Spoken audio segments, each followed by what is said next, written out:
Liberal हिंदुओं के जो शंकराचार्य हैं और मुक्तेश्वरन, वो देखो क्या कह रहे हैं, जरा उनकी बात सुनो एक बार। हैप्पीनेस इंडेक्स में तो भारत बहुत पीछे है। नहीं है, हैप्पीनेस इंडेक्स में बहुत आगे है, भुखमरी वगैरह में पीछे है, खाने पीने के संसाधनों में पीछे है।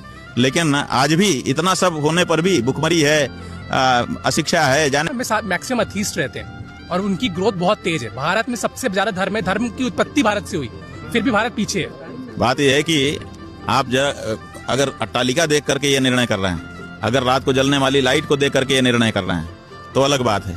लेकिन जब पूरे विश्व में इस बात का सर्वे होता है कि किस देश के लोग ज्यादा सुखी हैं, तो उसमें भारत नंबर 1 पर आता है। आज भी क्यों आता है?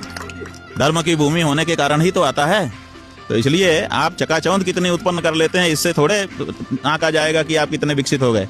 आप जितना सुखी रहेंगे, जितना शांत रहेंगे, उसमें आपको आंका जाएगा कि आप विकसित हो गए। भाई सारे बुरे हालात है भारत में, खाने के संसाधन पूरे नहीं है, रोजगार नहीं है, सब चीजें आदमी एक्सेप्ट कर लेता है।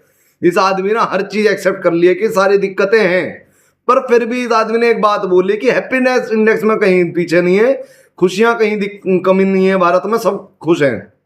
जो सब कुछ ही बर्बाद है, सब कुछ हालात खराब है, सरकार खराब है, सिस्टम खराब है, रोजगार नहीं है, संसाधन खत्म होते जा रहे हैं, पानी की किल्लत आने वाली है, ठीक है, और ऐसी ऐसी चीजें लेकर आ रही है सरकार की, भाई संसाधन और ज्यादा सीमित हो जाएंगे। तभी आदमी कह रहा है कि फिर भी हैप्पीनेस इंडेक्स में कहीं पीछे नहीं है। ये पता क्या होता है, ये ना चाहते हुए भी उस बात को जरूर करते हैं, जो फांसीवादी बातें होती है ना, वो ये ना चाहते हुए उन बातों को करते हैं जो कि सीधे तौर पर फायदा सरकार को ही देगी। क्योंकि जिस तरीके से एक अंधभक्त हमें ये कहता हुआ मिलता है ना, 500 रुपए का पेट्रोल होगा तो भी हम खुश रहेंगे, उसी तरीके की इनकी बात है कि सारी दिक्कतें हैं पर हम खुश हैं। समझे? ये लोग एक ही थाली के चट्टे बट्टे होते हैं, बस फर्क इतना है जब तक इन्हें फायदा मिलता है तब तक ये खिलाफत नहीं करते हैं, जब फायदा मिलना बंद हो जाता है ये तब खिलाफत करते हैं, और आप लोगों को मूर्ख बनाया जाता है धर्म के नाम पर। समझिए इस बात को।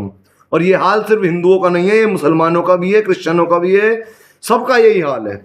धर्मगुरु मूर्ख ही बनाते हैं आपको। इससे अच्छा ये है कि आप अगर धर्म को समझना चाहते हैं, किसी भी धर्म को, तो उस धर्म की किताबों को पढ़िए, उसकी हिस्ट्री को पढ़िए, आपको सब कुछ अपने आप समझ में आ जाएगा अगर धार्मिक आप होना चाहते हैं तो।